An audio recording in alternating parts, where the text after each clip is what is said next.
ni mkachifu kwa niaba wa wale mimi naongoza,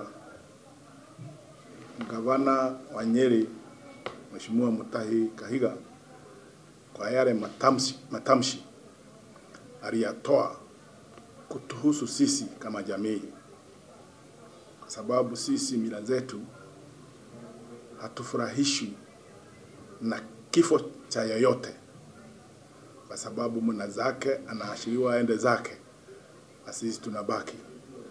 Kwa hivyo yale matamshi Mheshimiwa Mutahi Kahiga alinena haituhusu sisi, hiyo ni matamshi yake, na kuna wakati sisi tulimtuma kuyasema.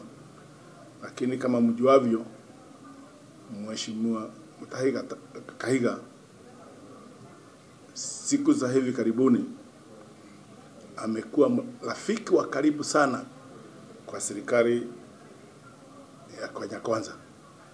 Hata tumemuona kwa runinga akitumwa na vigogo wa siasa ya serikali ya Kenya Kwanza na pesa nyingi sana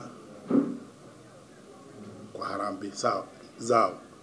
Kwa hivyo ameonyesha yeye hatuko pamoja, ako kivyake, na wale wanamtuma na pesa ndio hao tu walimtuma kuja kuporomoka maneno ambayo haina msingi. Kwa hivyo jamii ya Mlima inamjua Raila vizuri, inajua vile alitenda,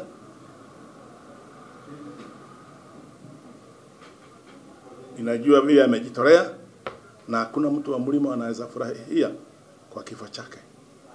Na tamliona wale kutoka Mlima walimtembelea nyumbani kwao, wakatoa bilabi zao na hata wakaenda mazishi. Kwa hivyo haya maneno ya Mutahi Kahiga, mimi kama mmoja wa viongozi ambao naweza kusema ni kiongozi mzee, sababu nimekuwa kwa siasa kwa muda kidogo, na najua vile tumepelekana na hata hawa wa jamii ya Nyanza, matamshi kama hayo haiwezi toka kwa mtu ambaye anajua siasa ya nchi hii.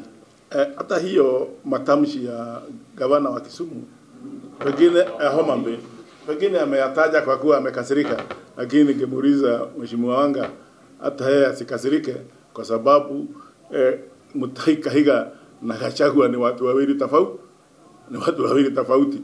Mnajua Gachagua mwenyewe alitoa bilabi zake kwa jamaa na marehemu Right Reverend Right Honorable Raila Odinga, na kama angetaka kwenda, mimi mwenyewe hata kila mtu akitaka kwenda kako Jaramogi is a museum, unaweza tembelea na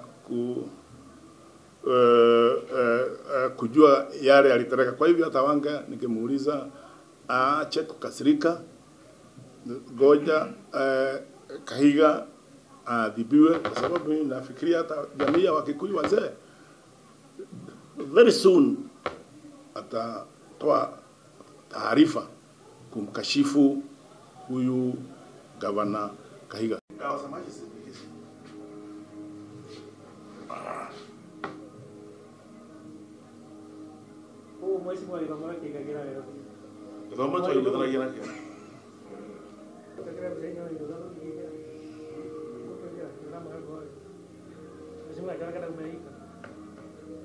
Esto me cree que